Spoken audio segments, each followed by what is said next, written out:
اور امید یہ کہ دیس میں رہائش باعزت ہو۔ پردیسی دور سے گزرنے والے طیاروں کو سلام کہتا ہے کہ وطن کی ہواؤں کو سلام۔ آرزو انسان کو کیسے کیسے دن دکھاتی ہے، اس کا جاننا مشکل نہیں۔ ایک بہتر مستقبل کی آرزو حال کو بدحال کر دیتی ہے، اور پھر مستقبل اسی حال کا حصہ بن کے رہ جاتا ہے۔ انسان سماج میں عزت چاہتا ہے، وقار چاہتا ہے، سرفرازی چاہتا ہے، اسی لیے تو محنت کرتا ہے۔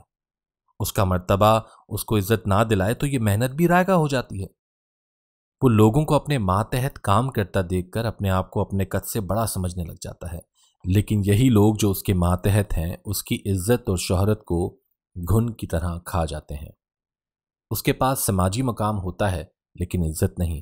شاید عزت سماج پر روب کا نام نہیں، سماج کی خدمت کا نام ہے، اور خدمت کے لیے اور طرح کی آرزو چاہیے۔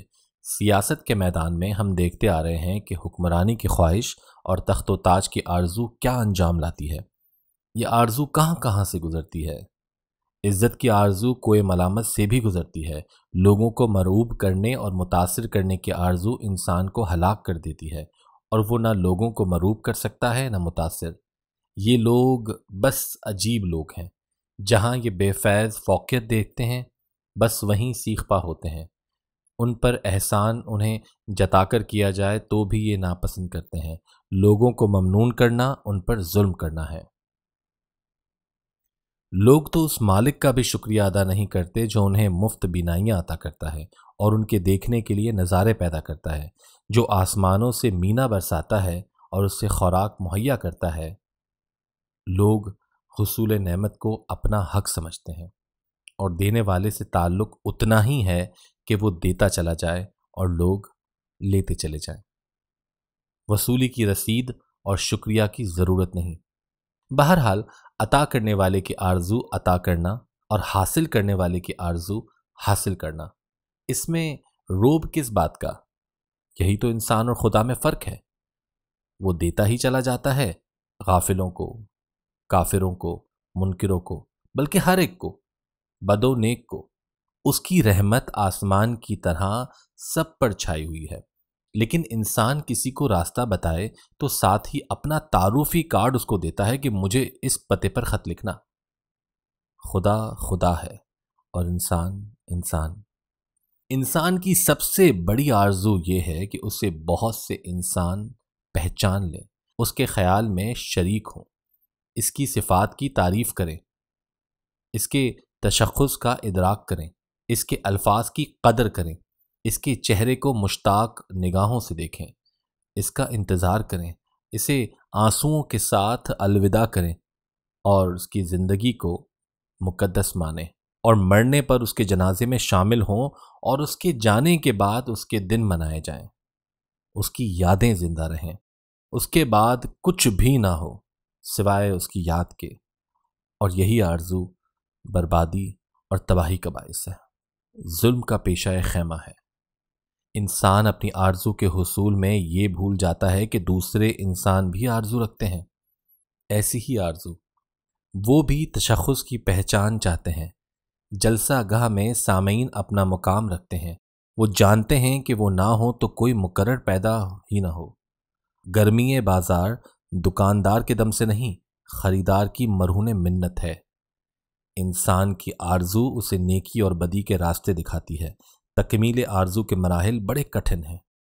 خوش رہنے کی آرزو غم سے آشنا کراتی ہے، حاصل کی آرزو محرومیوں کے دامن سے وابستہ کرتی ہے، جیسے کہ آرزو موت کے شکنجے میں لاتی ہے۔ آرزو کا سفر مرگ آرزو تک ہے، جو حاصل ہو گیا اس کی تمنا ختم ہو جاتی ہے، اور جو نہ حاصل ہو سکے وہ ایک حسرت ناتمام بن کر دم توڑتی ہے۔ آرزو کا مسافر رکتا نہیں، وہ چلتا رہتا ہے۔ اگر اسے کسی ایسی ہستی سے تعارف ہو جائے جو اس کو اس کی آرزو کا چہرہ دکھا کر اسے آرزو سے بے آرزو کر دے تو یہ بڑے نصیب کی بات ہے۔ آرزو کا طویل سلسلہ انسان کے لیے عذاب سے کم نہیں۔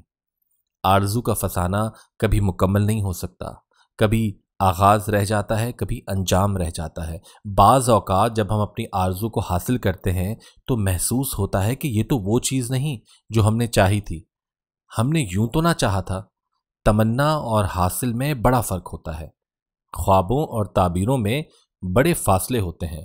زندگی میں ایک وقت ایسا آتا ہے کہ انسان محسوس کرتا ہے جسے اس کی آرزوئیں اس کا حاصل لا حاصل ہو۔ اسے ناکام ارادوں پر خوشی سی ہونے لگتی ہے اور کامیاب آرزوؤں کے انجام سے وحشت سی ہونے لگتی ہے۔ کامیاب آرزو گناہ ہو سکتی ہے، لیکن ناکام آرزو کبھی گناہ نہیں ہو سکتی۔ نیکی کی آرزو ناکام ہو تب بھی نیکی ہی ہے۔ بدی کی آرزو بدی ہے، بدی کا سفر بدی ہے، اور انجام تو خیر بدی ہے ہی صحیح۔ اللہ کا ارشاد ہے کہ عین ممکن ہے کہ انسان ایسی چیز کو پسند کرے جو اس کے لیے نقصان دہ ہو، اور عین ممکن ہے وہ ایسی چیز کو ناپسند کرے جو اس کے لیے مفید ہو۔ لہٰذا یہ ضروری ہے کہ کامیابیوں اور کامرانیوں کی آرزو سے پہلے ان کے انجام اور ان کی عاقبت کے بارے میں کسی جاننے والے سے پوچھ لیا جائے۔ اکثر دیکھا گیا ہے کہ بظاہر کامیاب زندگی ایک ناکام بلکہ عبرت ناک انجام سے دوچار ہوتی ہے۔ وہ مسافر جسے گاڑی میں سیٹ نہ ملی اپنے آپ کو بدقسمت سمجھتا ہے، اور جب گاڑی حادثے کا شکار ہوتی ہے تو وہی انسان اپنی خوش نصیبی پر فخر کرتا ہے۔ آرزوؤں کو انجام کے حوالے سے دیکھنا اور پہچاننا ہی باعث رحمت اور باعث عافیت ہے۔ یہ جاننا چاہیے کہ نیک آرزو میں ناکامی بری آرزو میں کامیابی سے بدرجہ بہتر ہے۔ اچھی آرزو میں خوش نصیبی کی ضمانت ہے، لیکن سب سے زیادہ خوش قسمت انسان شاید وہ ہے جو بے نیاز آرزو ہو، جس کی اپنی منشا ایزدی کے تابع ہو۔